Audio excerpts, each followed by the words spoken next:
Путин озвучил условия для мира, угрожая смертельным ударом. Лукашенко хочет разместить орешник на территории Беларуси, а китайцы ищут секрет большого урожая картофеля. В эфире «Нехта» самые важные и интересные новости к этому часу. В НАТО заявили, что Альянс вместе с Трампом сделает все, чтобы усадить Путина за стол переговоров. О каких действиях идет речь? Путин пугает Запад новым сверхоружием, а российские губернаторы тем временем оставляют россиян без алкоголя. Что известно о громких заявлениях из России?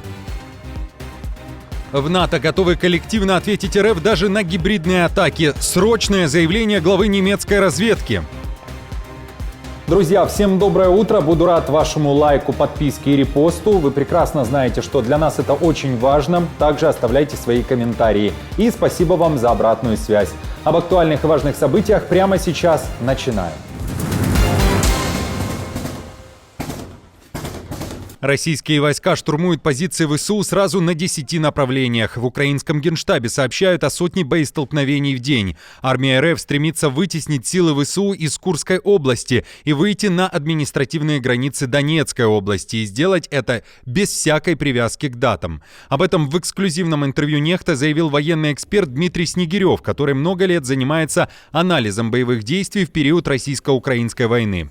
Он также акцентирует внимание на том, что сейчас идут активные бои по всей линии фронта, а не на одном конкретном направлении. И действия россиян как на юге Украины в Запорожской области или же на севере в Харьковской тесно связаны и имеют одну конечную цель – оккупацию Донецкой области. Кроме того, Снегирев рассказал, почему российские оккупанты активны под Курском. Тем более не случайно все внимание на Курской области российские оккупационные войска сосредоточили после заявления Трампа о том, что Соединенные Штаты будут настаивать на создании демаркационной линии протяженностью 1300 километров. Тогда мало кто обратил внимание на данные цифры. Речь идет о том, что протяженность непосредственно линии боевого соприкосновения – это 900 километров, 300 километров – это протяженность госграницы между Сумской и Харьковской областью, и, соответственно, 100 километров. В чем и ловушка для Кремля в данных предложениях американской стороны – это территория Курской области, которая контролируется вооруженными силами Украины. Соответственно, если Путин выходит с требованиями начала так называемых мирных переговоров с учетом территориальных претензий, то сам план Путина фактически нивелируется присутствием вооруженных сил Украины на территории Российской Федерации. Контроль порядка 600 квадратных километров. То есть это юра де-факто фактически будет признание украинского присутствия на территории Российской Федерации.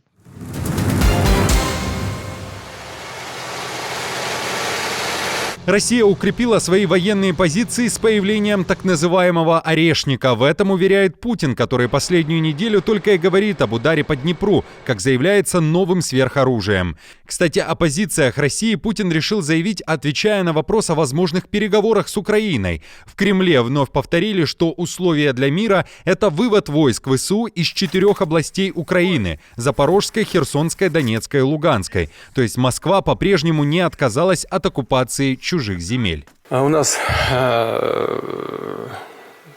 оружия достаточно, хотя, конечно, я понимаю, мы все отдаем себе в этом отчет, что появление такого оружия, как «Орешник», оно укрепляет военные позиции России, потому что это, что там, прямо скажем, это не ядерное оружие, а результаты его применения и мощность. Особенно если в одном ударе несколько комплексов использовать, я уже об этом сказал, такие же, как применение ядерного оружия. Но это кое-чего значит, правда? А что вы думаете о постоянных угрозах? То ракетами «Кинжал», то ядерным оружием, теперь «Орешником». Ваши версии ждем в комментариях. Эти тесты у нас мы их делаем. Лукашенко уверяет, что разговаривал с Путиным о размещении так называемого комплекса «Орешник» на территории Беларуси. О своей шуточной беседе самопровозглашенный рассказал российским пропагандистам в Казахстане, где побывал на саммите ОДКБ. Также Лукашенко почему-то считает, что Запад оказался под впечатлением от российского удара по Днепру. Такое воздействие сильное на так называемое мировое сообщество, особенно тех, кто думал, что все обойдется. Не обойдется. Но и для безопасности союзного государства ведь, да? Это естественно.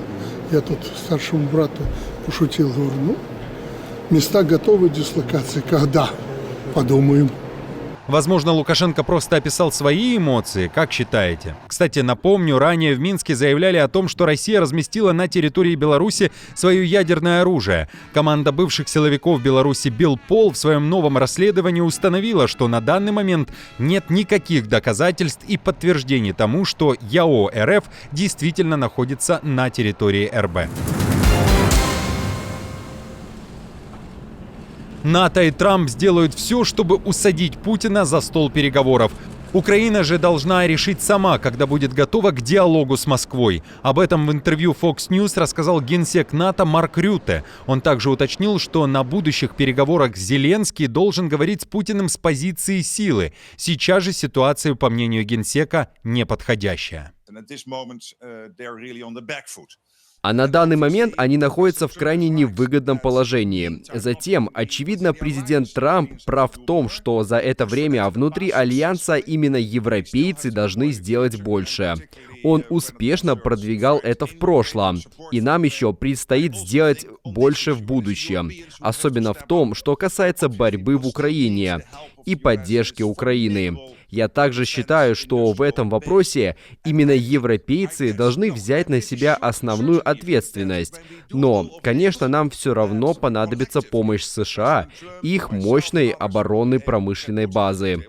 И думаю, нет, я даже уверен, что когда мы все это сделаем, коллективно, президент Трамп, я, другие, мы сможем заставить Путина сесть за стол переговоров, потому что он поймет, что в конечном счете для него будет выгоднее прекратить боевые действия. Но он должен это почувствовать, он должен это осознать. Путин готовит нападение на страны НАТО. Удар может быть ограниченным, а главная цель – уничтожение Альянса. Такое заявление сделал президент Федеральной разведывательной службы Германии Бруно Каль. Военная конфронтация, по мнению Каля, одна из возможных опций для Кремля. Глава немецкой разведки также предполагает, что российские вооруженные силы к концу десятилетия будут обладать достаточным человеческим и материальным ресурсом, чтобы нанести удар по Западу. В Берлине считают, что Кремль будет тестировать красные линии Запада, а еще Москва будет считать, что Альянс слаб, если на российские провокации не последует никакого ответа. Например, если РФ нападет на одну из стран Альянса, а Альянс при этом не задействует 5-ю статью, согласно которой существует обязательство коллективно защитить союзника. Если обязательство по оказанию помощи окажется неэффективным, Россия может расширить свое влияние в Европе посредством агрессивной силовой политики. Каль все же намекает, что даже гибридная война РФ может привести в действие статью 5 об обороне НАТО. А вот ахиллесовой пятой Североатлантического альянса является Сувалский коридор на границе с Литвой и Польшей. И Германии придется одной из первых отправить силы на защиту этих территорий, говорит в эксклюзивном интервью «Нехта» военный эксперт, историк Дмитрий Снегирев. Он также считает, что военный альянс готовится защищать своих союзников. Да, на данный момент следует отметить, что по течение 2024 года внесена изменение доктрины НАТО. Это, соответственно, не ожидание самого удара, а разворачивание передовых подразделений до момента подхода основных сил. То есть, если раньше доктрина предусматривала, скажем так, отход вглубь территории с целью создания предпосылок для разворачивания основного контингента, то на данный момент военная доктрина стран НАТО предусматривает так называемые удары на упреждение. Плюс, соответственно, я еще раз подчеркну, речь идет о форматировании военного присутствия в наиболее проблемных зонах российского влияния. Это Балтийские страны и, соответственно, новые страны НАТО. И увеличение ассигнований на ВПК стран НАТО. Причем всех без исключений. Это свидетельствует о том, что НАТО готово к активному характеру боевых действий.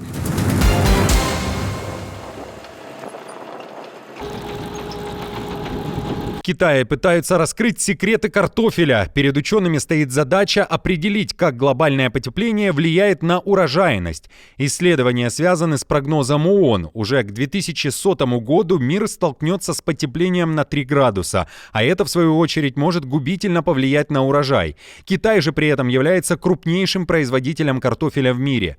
В Пекине уже пришли к выводу, что повышение температуры на 3 градуса ускоряет рост клубней на 10 дней, но снижает урожайность на 50%. Кроме того, в Китае пробуют выращивать картошку без почвы. Вот почему руководство Китая обращает на это внимание. Реальность такова, что изменение климата происходит, и они понимают, что это может оказать негативное влияние на сельское хозяйство. Поэтому они хотят разработать решения и стратегии для того, как эти последствия станут реальностью. Этим же руководствуется проект международного сотрудничества, над которым мы работаем. Практически сухой закон. В Вологодской области России решили бороться с алкоголиками. С 1 марта 2025 года жителям этой области все еще можно будет купить алкоголь, но в определенный временной промежуток. С 12 до 14 часов. С праздником. Вот этот вы мне праздник устроили. За принятие нового закона отдали свои голоса 24 из 27 депутатов. Буквально месяц назад губернатору пришлось записывать видеообращение и объяснять, почему нужен такой закон. Оказывается, причина в смертности. Вологодчина и русский север вымирают. Только за год население области сократилось на 7,5 тысяч жителей. Только вдумайтесь. По масштабам это целый муниципалитет. А как вы считаете, такие методы действенны? В целом расскажите о ситуации в вашем регионе. Знаю, что нас смотрят в Беларуси, Украине, России, Узбекистане, Казахстане, Польше, Германии и других странах мира. Много ли вокруг вас пьющих? Напишите, из какой вы страны, и опишите свое видение. Какие методы хороши в борьбе с алкоголизмом? Друзья, на этом все. Не забудьте оставить свой лайк и комментарий. Мы же с командой продолжаем следить за самыми важными новостями. Оперативную информацию от Нехта ищите, как всегда, в наших телеграм-каналах или на платформе X. Спасибо вам за доверие и то, что остаетесь с нами. До новых встреч и хороших вам новостей.